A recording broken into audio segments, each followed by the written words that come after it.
This is the Virginia Beach Police Department. You're going to be tested physically. You're going to be tested emotionally. You're going to be tested psychologically. And we absolutely are going to test your integrity. Nothing will be given to you. Period.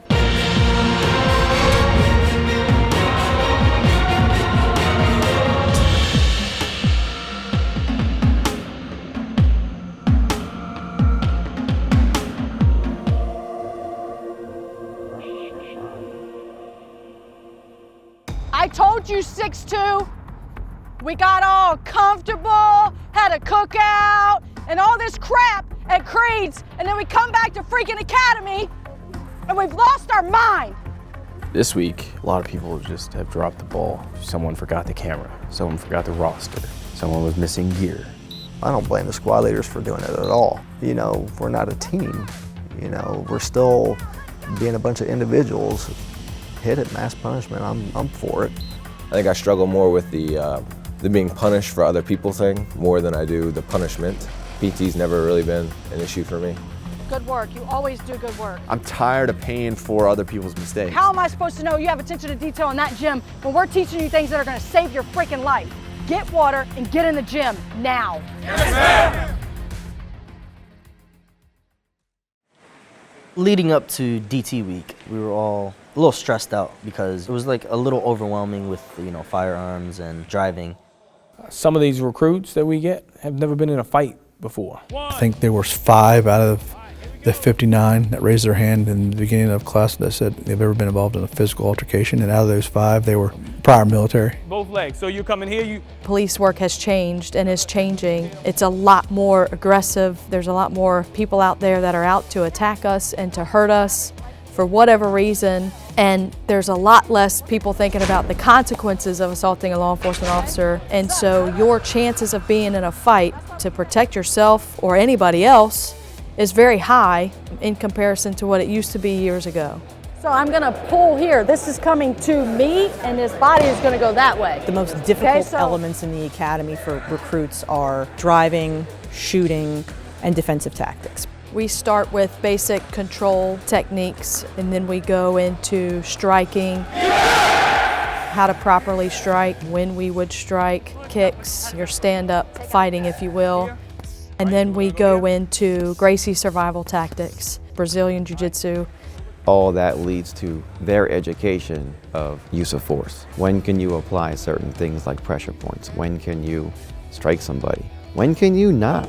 You have to train your brain to do this. That is the unofficial zenith physically of the academy. You know, everybody said, well, if you make it through DT, you're golden, because that's usually where the injuries occur. broke my nose in 2 places up here. I pulled both my calves. I broke my pinky toe. My right hamstring. Thought I was going to pull my left last week, but no, we're good to go.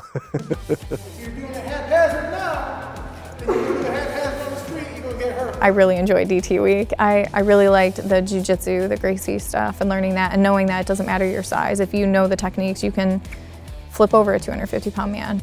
I am one of 2 female DT instructors on the department. I've been in a handful of fights on the street, and the guys that I have fought are 3 times my size. Just because we are women, it doesn't mean that people out on the street go, oh, that's a woman, I'm not gonna mess with them. I'm not afraid to get my hands dirty and or get in the fight, not only to protect myself, but anybody else. It's a trap. DT was a long week. You know, they push you to the limits, especially with Red Man. Red Man is no joke. Right, yes sir. All right, now stop, face. I remember, doing all our workups before, to be out of breath and everything, and then going down the hall and, they said, that's him, he has X amount of warrants, go arrest him.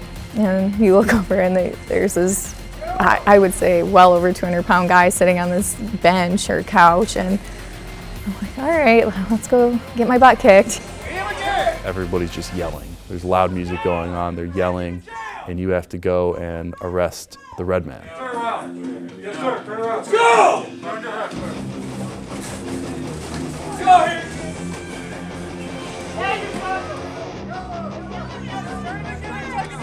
He literally just picked me up and threw me on the ground a couple times, which I still have bruises from. You look at this person, you're like, got him, no problem, hands on, good to go. Next thing you know, they got you in the hucklebuck on the ground and you're like, whoa, you know? So you never know. Stay on him, he assaulted you, let's go! When you see the videos of 6 people working on one person, I completely understand now. I just went in and I feel like I just yelled at him, told him he's under arrest, get on the ground. It was fun. Hey, good job. Hidden arm technique, what did you do wrong? Did you use? Oh, I used the wrong knee? Yes! That's fine. But it worked. That's fine. Okay? It worked in the fight. That's fine. Okay? That's fine. Thank you. As soon as I heard that that was the end, my body just shut down. There are things you can do, and it doesn't matter your size. The whole test was to just make sure you don't give up, and that's not in my vocabulary. You have several minutes to read. Nationwide, I think there's an expectation that police officers need to be able to do everything within their power not to utilize deadly force, which I'm in agreement with. One of the newest options in law enforcement is Taser. Activate my Taser, pull the trigger, probes go down range. Our PowerPoint is vastly in-depth. It goes into all the mechanics of the weapon, when you should and shouldn't use it. Although they don't tell you when you can and cannot use it, they give you a lot of insight on when it would be best utilized. And then they have the option of being exposed. Most people take the ride because you don't want to be that recruit that doesn't take it. You're not going to get a full ride, but you're going to get a shot. They start to see the instructor showing up in our Taser uniform. They're immediately immobilized with fear. All I kept telling myself was, it can't be worse than labor and birth. It just can't. There it goes. That was not fun. Not fun at all. There you go. That was shocking.